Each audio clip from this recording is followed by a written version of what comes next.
வார்த்தையை மென்ஷன் பண்ணி பேசணும்னு சொன்னோம். தொடர்ந்து நீங்க தானே வந்து நரேட்டிவ் செட் பண்ணிட்டு இருந்தீங்க. அவருக்கு பயப்படுறாரு, பேர் சொல்ல மாட்டேங்கிறாரு. அப்ப முழு பேரே சொல்லிட்டோம். முத்துவேல் கருணாநிதி ஸ்டாலின் அவர்கள் முழு பேரே சொல்லிட்டோம். எங்களுக்கு என்ன பயம்னு கேட்டோம். நீங்க தானே கேட்டீங்க. என்ன ஆச்சு?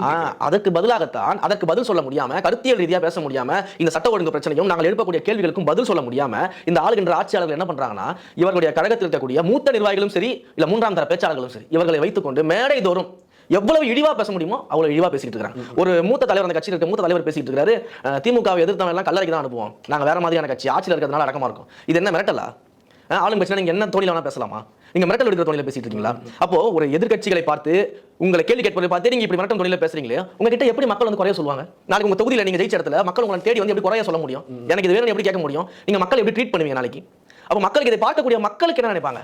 அந்த மக்களுக்கு என்ன அச்ச உணர்வு ஏற்படும்? இன்னொன்னு, உங்க கட்சியில் ஆபாச பேச்சாளர்கள் வச்சிருக்கீங்க. கேட்டா திராவிட மாடல், நீங்க உண்மையிலேயே ஆபாச மாடல். ஆபாச பேச்சாளர்களை ஸ்டேஜ்ல நிக்க வச்சுக்கிட்டு எவ்வளவு கீழ்த்தரமா பேச முடியுமோ அவ்வளவு கீழ்த்தரமா பேசிட்டு இருக்காங்க. இது ரசிக்குதா? அந்த கட்சி தலைமை ரசிக்குதா? அப்போ ஏன் இன்னைக்கு நடவடிக்கை எடுக்கல? நீங்க நடவடிக்கை எடுத்தா இந்த மாசம் உள்ளலாம் வச்சாங்களே. அவரை எப்ப வச்சாங்க? இதுக்கு முன்னாடி அவர் எங்கேயோ பேசினாரு. இப்போ இவர் எதிர்க்கட்சி தலைவரை வெளிப்படையா சொல்றாரு, சிறுபான்மையினர் மக்களை வந்து அந்த இஃப்தார் நோன்பு திறப்பு விழாவப்போ சிறுபான்மையின் மக்களை பத்தி அவ்வளவு கேவலமா பேசுறாங்க, இஸ்லாமிய பெருமக்களை பத்தி.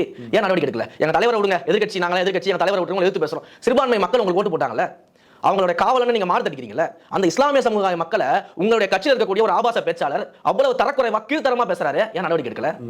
இப்ப கூட பேசும்போது சில நேத்து முன்னாடி பேசியிருக்காரு, பேசும்போது தலைவர், எங்க தலைவர் வந்து முழு பேர் ஏன் சொல்ல மாட்டாரு, முழு பேரை சொன்னா அவருக்கு ஓட்டு விடாது அப்படின்னு பேசுறாரு. அப்ப இதோட உள்ளர்த்தம் என்ன? ஏன் எங்களுக்கு என்ன ஜோசப் விஜயன் சொல்றது எங்களுக்கு என்ன பயமா?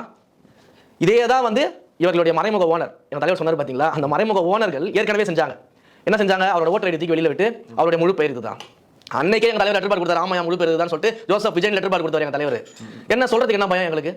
யார் சொல்ல மாட்டேன்னு சொன்னது?